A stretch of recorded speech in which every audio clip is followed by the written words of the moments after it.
നമസ്കാരം. നടൻ ദിലീപിന് പുറമെ VIP പരിഗണനയോടെ പോലീസ് അകമ്പടിയിൽ ആലപ്പുഴ ജില്ലാ ജഡ്ജി അടക്കം ശബരിമലയിലെത്തി ദർശനം നടത്തിയതായി റിപ്പോർട്ട്. ആലപ്പുഴ ജില്ലാ ജഡ്ജി KK രാധാകൃഷ്ണൻ, നോർക്കയുടെ ചുമതല വഹിക്കുന്ന KP അനിൽകുമാർ എന്നിവരാണ് VIP പരിഗണനയോടെ ദർശനം നടത്തി മടങ്ങിയത്.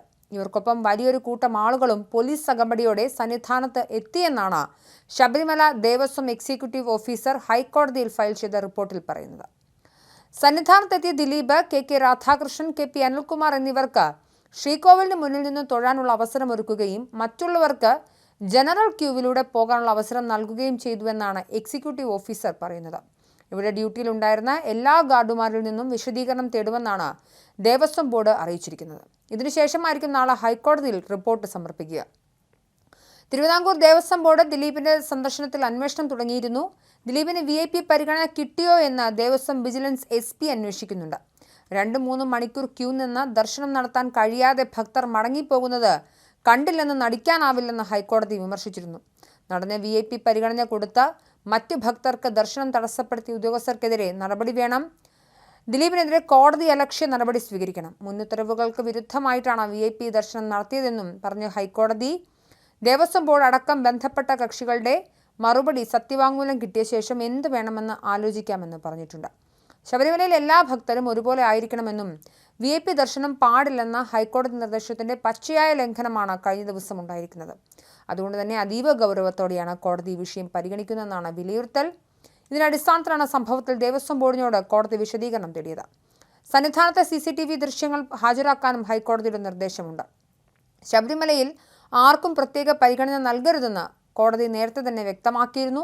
അവിടെ എത്തുന്ന എല്ലാ ഭക്തരും സമന്മാരാണ്. എല്ലാവർക്കും വിർച്വൽ ക്യൂ വഴിയാണ് അവിടെ ദർശനം അനുവദിക്കുന്നത്. അതുകൊണ്ട് ആ രീതിക്ക് കാര്യങ്ങൾ നടക്കണമെന്നും കോടതി നേരത്തെ വ്യക്തമാക്കിയിരുന്നു. വ്യാഴാഴ്ച സുനിൽ സ്വാമിയുടെ കേസിന്റെ വിധിന്യായം പുറത്തു വന്നപ്പോൾ അതിലും ഇക്കാര്യം കോടതി എടുത്തു പറഞ്ഞിരുന്നു. വ്യാഴാഴ്ച രാത്രിയാണ് നടൻ ദിലീപ് ശബരിമലയിൽ ദർശനം നടത്തിയത്. ദേവസ്വം ബോർഡിന്റെ ഉദ്യോഗസ്ഥർ ദിലീപിനെ അനുഗമിക്കുകയും ശ്രീകോവിലിന്റെ മുന്നിലെത്തിച്ച് ദർശനം നടത്തിപ്പോകാനുള്ള അവസരം ഒരുക്കിയെന്നുമുള്ള ആക്ഷേപമാണ് ഉയർന്നിട്ടുള്ളത്. ഇക്കാര്യം പരിശോധിക്കാനൊരുങ്ങുകയാണ് കോടതി. അതിന്റെ ഭാഗമായാണ് സന്നിധാനത്തെയും അപ്പർ തിരുമുറ്റത്തെയും CCTV ദൃശ്യങ്ങൾ ഹാജരാക്കാൻ കോടതി നിർദ്ദേശിച്ചത്. എന്തെങ്കിലും ക്രമവിരുദ്ധമായി കണ്ടെത്തുന്ന പക്ഷം നടപടിയുണ്ടാകും. 2-3 മണിക്കൂർ ക്യൂ നിന്ന് ദർശനം നടത്താൻ കഴിയാതെ ഭക്തർ മടങ്ങിപ്പോകുന്നത് കണ്ടില്ലെന്ന് നടിക്കാനാവില്ലെന്നും ഹൈക്കോടതി വിമർശിച്ചിരുന്നു. നടന് VIP പരിഗണന കൊടുത്ത് മറ്റ് ഭക്തർക്ക് ദർശനം തടസ്സപ്പെടുത്തിയ ഉദ്യോഗസ്ഥർക്കെതിരെ നടപടി വേണം. ദിലീപിനെതിരെ കോടതി അലക്ഷ്യ നടപടി സ്വീകരിക്കണം. മുന്നുത്തരവുകൾക്ക് വിരുദ്ധമായിട്ടാണ് VIP ദർശനം നടത്തിയതെന്നും പറഞ്ഞ ഹൈക്കോടതി ദേവസ്വം ബോർഡ് അടക്കം ബന്ധപ്പെട്ട കക്ഷികളുടെ മറുപടി സത്യവാങ്മൂലം കിട്ടിയ ശേഷം എന്ത് വേണമെന്ന് ആലോചിക്കാമെന്നും പറഞ്ഞു. പോലീസ് അകമ്പടിയോടെ എങ്ങനെയാണ് ദിലീപ് സന്നിധാനത്ത് വന്നതെന്ന കോടതിയുടെ ചോദ്യത്തിന് ജീവനക്കാരോട് വിശദീകരണം തേടിയിട്ടുണ്ടെന്ന ദേവസ്വം ബോർഡിന്റെ മറുപടി. ഇത് സ്പെഷ്യൽ സെക്യൂരിറ്റി സോൺ അല്ലേ എന്ന് കോടതി തിരിച്ചു ചോദിച്ചു. ദിലീപും സംഘവും എത്ര നേരമാണ് നിലനിന്നത്? മറ്റുള്ളവരുടെ ദർശനമല്ലേ ഈ സമയത്ത് മുടങ്ങിയത്? കാത്തുനിന്ന ഭക്തരുടെ കൂട്ടത്തിൽ കുട്ടികളും ഉണ്ടായിരുന്നുവെന്നും കോടതി പറഞ്ഞു. ഹരിവരാസനം പാടുന്ന സമയം മുഴുവൻ അവിടെ നിൽക്കാൻ ദിലീപിന് എങ്ങനെ അനുമതി കിട്ടിയെന്നും കോടതി ചോദിച്ചു. കുട്ടികളടക്കമുള്ളവർക്ക് ദർശനം നടത്താൻ കഴിയാതെ മടങ്ങിപ്പോകേണ്ടി വന്നില്ലേ? ദിലീപിന് സ്പെഷ്യൽ ട്രീറ്റ്മെന്റ് എങ്ങനെ കിട്ടി? ജില്ലാ ജഡ്ജിമാർ അടക്കമുള്ളവരെ ഇവിടെ ഈ സമയം കണ്ടല്ലോ എന്നും കോടതി ചോദിച്ചിട്ടുണ്ട്.